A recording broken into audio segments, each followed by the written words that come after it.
ओमाज्ञानतिमिरान्धस्य ज्ञानञ्जनशलाकया चक्षुर्मिलितं येन तस्मै श्रीगुरुवे नमः। श्रीचैतन्यमनोभीष्टं स्थापितं येन भूतले स्वयं रूपः कदा मह्यं ददाति स्वपदान्तिकं। वन्देऽहं श्रीगुरौ श्रीयुतापदकमलं श्रीगुरुन् वैष्णवांश्च श्रीरूपं साग्रजातं सहगण रघुनाथान्वितं तं सजीवं साद्वैतं सावधूतं परिजन सहितं कृष्ण चैतन्य देवं श्रीराधाकृष्णपादान् सहगण ललिता श्रीविशाखान्वितांश्च। हे कृष्ण करुणा सिंधु दीनबंधु जगतपते गोपेश गोपिका कांत राधा कांत नमस्तुते। तप्त कांचन गौरांगी राधे वृंदावनेश्वरी वृषभानुसुते देवी प्रणमामि हरिप्रिये। वाञ्छाकल्पतरुभ्यश्च कृपा सिन्धुभ्यैव च पतितानां पावनेभ्यो वैष्णवेभ्यो नमो नमः। जय श्री कृष्ण चैतन्य प्रभु नित्यानंद श्री अद्वैत गदाधर शिवासादि गौर भक्तवृंद। हरे कृष्णा कृष्णा कृष्णा हरे हरे, हरे राम राम राम हरे हरे। नमो विष्णुपादाय कृष्णप्रेष्ठाय भूतले श्रीमते भक्ति वेदांत स्वामिन्निति नामिने। नमस्ते सारस्वते देवे गौरवाणी प्रचारिणे निर्विशेष शून्यवादी पाश्चात्य देश तारिणे। हरे कृष्णा। तो हम लोग करेंगे भगवत गीता का अध्याय 13। तो भगवत गीता को आप जानते हैं कि भगवत गीता में 18 अध्याय हैं और उनको 3 भागों में डिवाइड किया गया है, 6 और 6।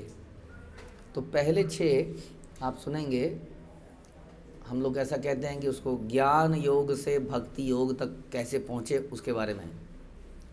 और आखिरी 6 जो हैं यानी कि 13 से 18 वो हैं कैसे, पहला था कर्म योग से कैसे भगवान तक पहुँचे, भक्ति पहुँचे। आखिरी के 6 हैं कैसे ज्ञान योग से भगवान तक पहुँचे। और जो बीच के 6 हैं यानी कि 7वें से लेकर 12वें तक वो हैं प्योर भक्ति योग। भक्ति योग कहते किसको है, भक्ति योग में करना क्या है।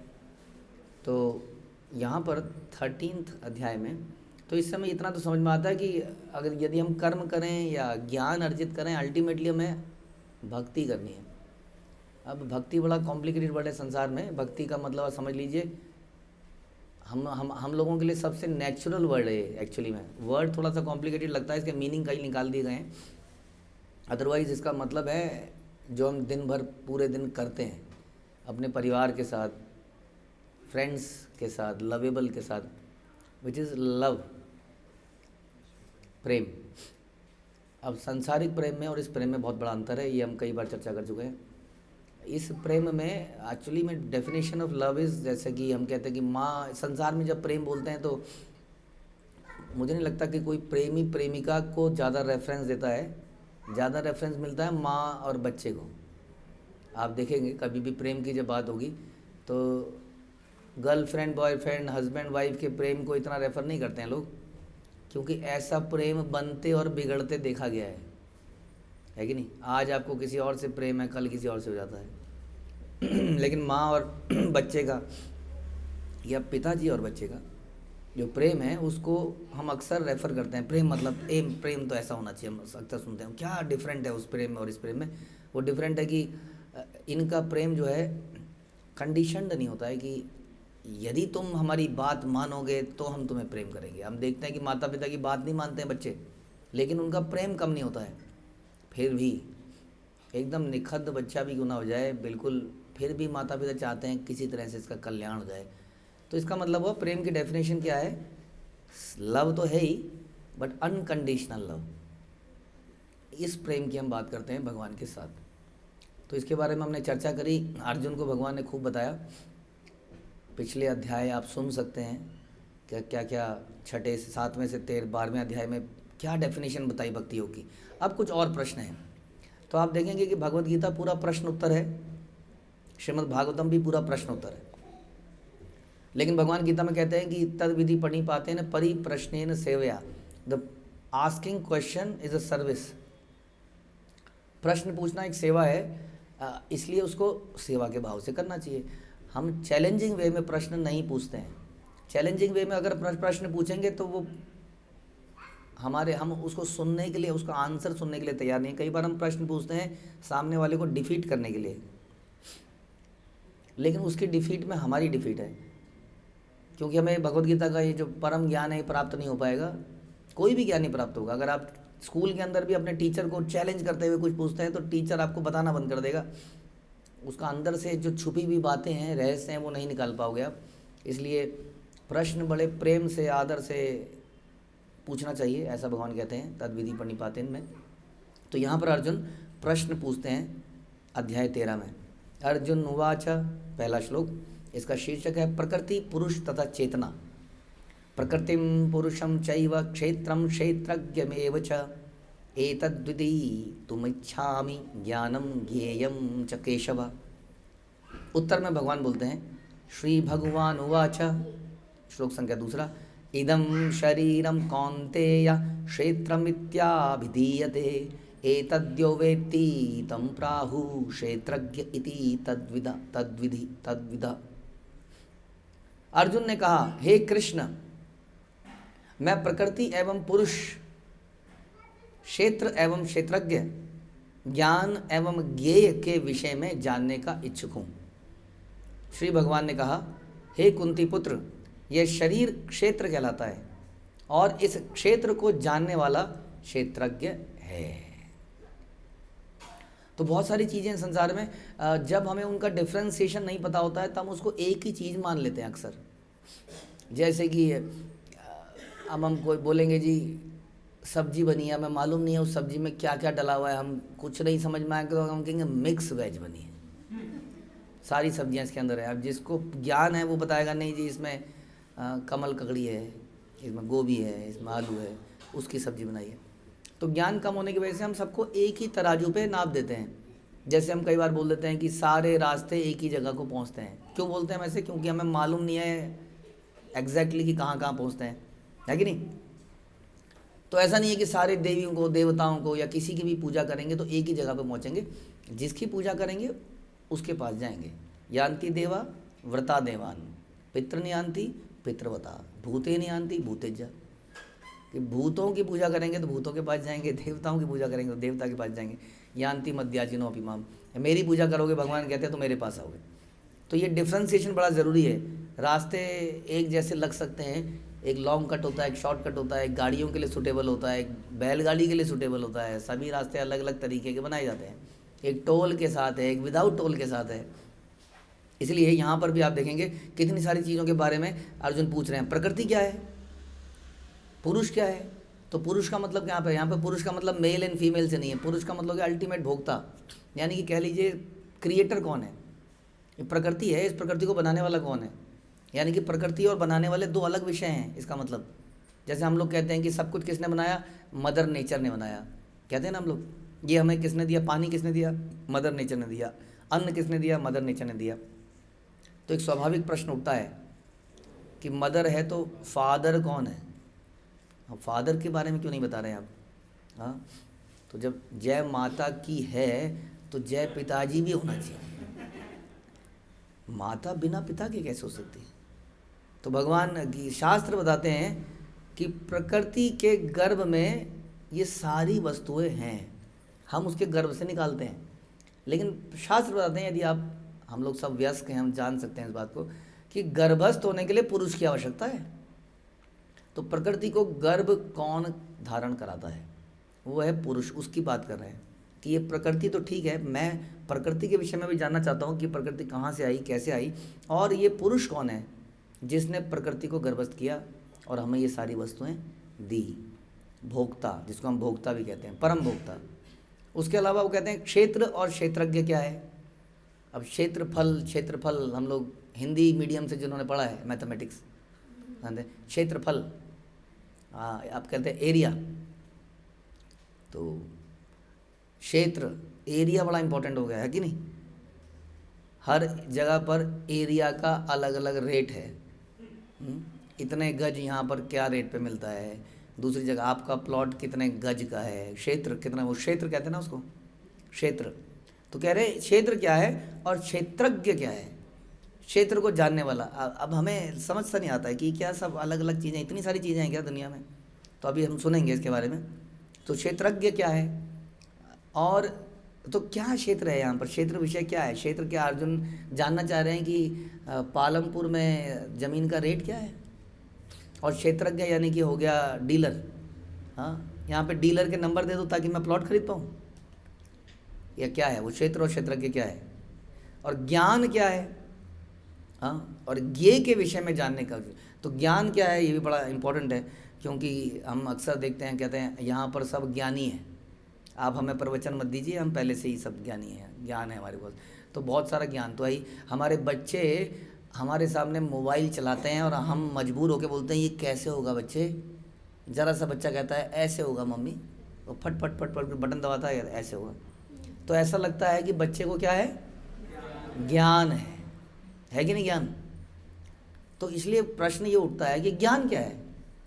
मोबाइल चलाना ज्ञान है, स्विमिंग करना ज्ञान है, साइकिल चलाना, बाइक चलाना, कितनी एक्साइटमेंट होती है ना, साइकिल चलाएंगे, बाइक चलाएंगे, कार चलानी सीख जाएं तो कार चलानी क्या सीख जाएंगे तो ज्ञान हो जाएगा।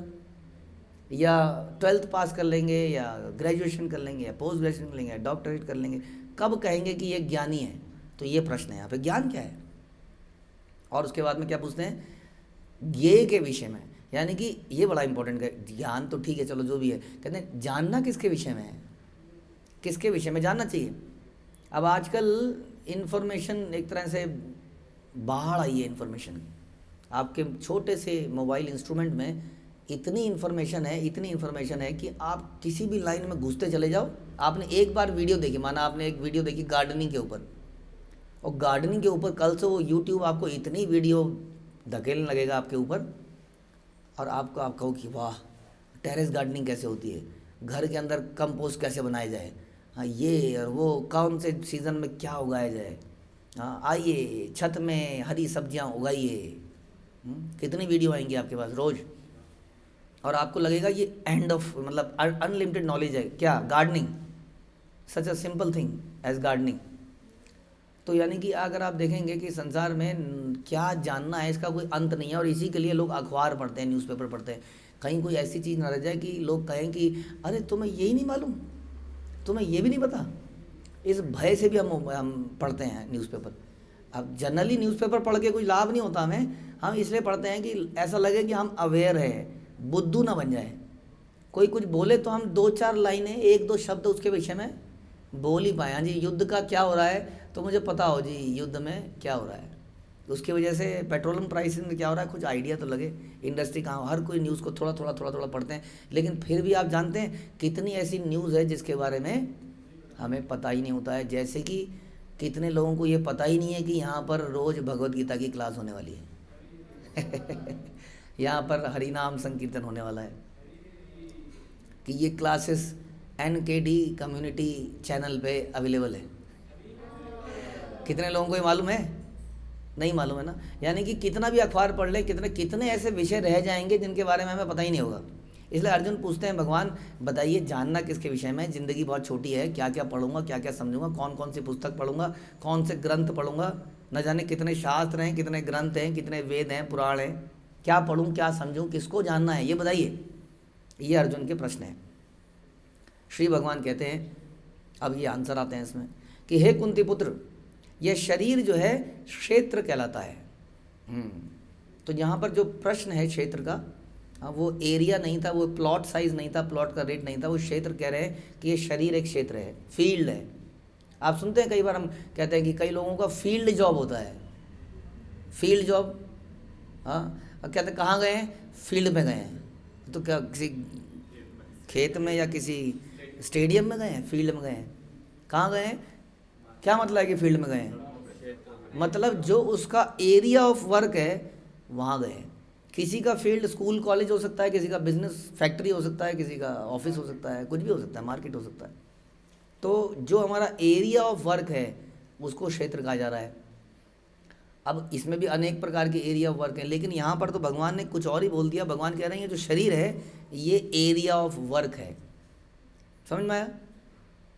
इससे कुछ दिमाग में आता है, कुछ अजीब सा लगता है कि शरीर एरिया ऑफ वर्क है, शरीर, तो कुछ दिमाग में आती है बात। कहते हैं अच्छा ये एरिया है क्या, तो एरिया में क्या होता है कि कोई व्यक्ति वहाँ काम करता है, तो कहते हैं ये तो मैं हूँ, मुझ में कोई काम करता है, मतलब क्या हुआ इसका, इसका मतलब ये मैं नहीं हूँ, इसका मतलब ये मेरा क्षेत्र है। हमें काम करने के लिए कोई टूल्स मिलते हैं ना, टूल्स का, ये मेरी कार है, वैसे ही ये मेरा क्षेत्र है या मेरा शरीर है, यानी कि ये मैं नहीं हूँ। यहाँ कहना है कि ये शरीर क्षेत्र कहलाता है। ये बहुत बड़ा इन्फॉर्मेशन है। प्रभुपाद भी बता रहे हैं कि 2nd अध्याय में ही भगवान ने बोला देहिनो अस्मिन् यथा देहि कौमारम यौवनम जरा तथा देहांतर प्राप्ति धीरस्तत्र न मुह्यति, यानी कि जो धीर व्यक्ति है वो देहांतर या शरीर में होने वाले परिवर्तन से भ्रमित नहीं होता। शरीर में सबके परिवर्तन होते हैं, बचपन की फ़ोटो देखते हैं, जो थोड़े से बूढ़े लोग हैं वो जब बचपन की फ़ोटो देखते हैं तो बड़ा अच्छा लगता है, जो थोड़े मोटे लोग हैं वो जब पतले थे वो फ़ोटो देखते हैं तो बहुत अच्छा लगता है। इसलिए हम उन मोमेंट्स को कैप्चर करने लग जाते हैं, आगे वो मोमेंट रहेंगे नहीं, कल हो ना हो, इसलिए हम पुराने मोमेंट्स को जीते हैं। इसका मतलब निरंतर परिवर्तन होता है शरीर में, होता है कि नहीं? कहते हैं कि जो इस निरंतर परिवर्तन से मोहित नहीं होता वो धीर व्यक्ति कहलाता है। कौन नहीं होता? व्यक्ति मोहित नहीं होता, यानी कि व्यक्ति अलग है और ये शरीर में परिवर्तन अलग है। ऐसा कहते हैं कि जीवात्मा इटर्नल है। हम लोग दूसरे अध्याय को तो नहीं पढ़ रहे हैं, लेकिन अगर हाई लेवल पे बताएं तो बताते हैं कि शरीर में परिवर्तन होता है, आत्मा में परिवर्तन नहीं होता है। यही कारण है कि बूढ़े हो जाने पर भी हमारे अंदर जो इच्छाएँ हैं वो बनी रहती हैं, घूमने की, फिरने की, खाने की, पीने की। हम खा नहीं पाते वो अलग मैटर है, हम घूम नहीं पाते, पैरों में दर्द हो जाता है, अलग मैटर है, लेकिन हमारे अंदर वो इच्छाएँ बनी रहती हैं। क्यों? क्योंकि आत्मा वही है जो पहले थी, लेकिन शरीर अब इनकैपेबल हो गया है, परिवर्तित हो गया है और अल्टीमेटली वो दूसरे शरीर में चला जाता है। जो धीर व्यक्ति है, समझदार व्यक्ति है, वो इस परिवर्तन से मोहित नहीं होता। तो वहीं से ये प्रभुपाद बता रहे हैं कि उसी तरीके से यहाँ पर भी वही बता रहे हैं कि शरीर अलग है, क्षेत्र अलग है और क्षेत्र को जानने वाला अलग है। उसको क्या कहते हैं? क्षेत्रज्ञ, क्षेत्र को जानने वाला। अब जानने की भी लिमिट हो सकती है, जैसे कि घर में एक बच्चा है, कई बार वो कार चलाने जानता है, उसने गाड़ी घुमाई, कहीं ले गया, लेकिन रास्ते में इंजन जाम हो गया, उसको कुछ नहीं पता करना क्या है। अब वो फ़ोन मिला रहा है इधर उधर, पापा आए, उसने खोला आगे का बोनट, वहाँ देखा हीट हो गई है गाड़ी, पानी वानी डाला कुछ थोड़ी देर और गाड़ी चल पड़ी। तो ये व्यक्ति ज़्यादा जानता है उस कार को एज़ कम्पेयर टू द बच्चा। उसी तरह से हर व्यक्ति इस क्षेत्र को अलग अलग प्रकार से जानता है। कोई कहता है कि ये मैं हिंदुस्तानी हूँ, दिल है हिंदुस्तानी, कोई कहता है दिल है पाकिस्तानी, और उन दोनों का आपस में बैर है ना? वो भी क्षेत्रज्ञ है, वो जानता है कि शरीर हिंदुस्तानी है कि नहीं? कोई थोड़ा सा पढ़ लिख गया है तो उसको पता है कि भैया ये खाने से ये हो जाएगा, इतनी कैलोरीज मिलेंगी, वो नाप के खाते हैं कि ब्रेड में इतनी कैलोरीज हैं, ये खाने से ये हो जाएगा, ये खाने से हो जाएगा, तो थोड़ा ज़्यादा जानते हैं, है ना, और ज़्यादा जानते हैं। फिर थोड़े डॉक्टर लोग हो जाते हैं, वो डॉक्टर शरीर को और ज़्यादा जानते हैं, ये इंटेस्टाइन है, लॉन्ग इंटेस्टाइन है, शॉर्ट है, ये है, वो है, वो और ज़्यादा जानते हैं, क्षेत्रज्ञ। और वास्तविक क्षेत्रज्ञ कौन होगा बताइए? जो ये जाने कि ये कार फॉर एग्ज़ाम्पल किसने बनाई, क्यों बनाई, कैसी स्पीड, सब कुछ जाने उस शरीर के बारे में, तो वही नॉलेज भगवद गीता में देती है। हम लोग क्षेत्रज्ञ तो भगवान ने बोल दिया, लेकिन वास्तविकता में हम क्षेत्रज्ञ हैं नहीं, क्योंकि हमें अपने शरीर का ही नहीं पता। अचानक से कोई बोलता है अरे आपको तो ये बीमारी है, आपके जीने के लास्ट 3 साल बचे हैं। कभी कभी तो बताते हैं कुछ ही दिनों में हरी बोल हो जाएगा, नहीं, और हमें कुछ पता नहीं चलता, अचानक से कोई टेस्ट होता है, और तो इसका मतलब हम अपने शरीर को भी नहीं जानते हैं। तो हम क्षेत्रज्ञ कहलाने के लायक है नहीं वैसे, लेकिन कुछ हद तक तो जानते ही हैं। जब पेट में दर्द होता है तो पता चलता है कि पेट में दर्द है। आपके पेट में अगर दर्द होगा तो मुझे पता नहीं चलता है जब तक आप बताओ ना, लेकिन मेरे पेट में दर्द होता है तो मुझे पता चलता है। तो कुछ हद तक हम लोग क्षेत्रज्ञ हैं, लेकिन हम शरीर को अभी भी पूरी तरह से नहीं जानते हैं कि वास्तविकता में शरीर क्यों है, किस लिए बनाया गया है, मैं इसके अंदर कर क्या रहा हूँ।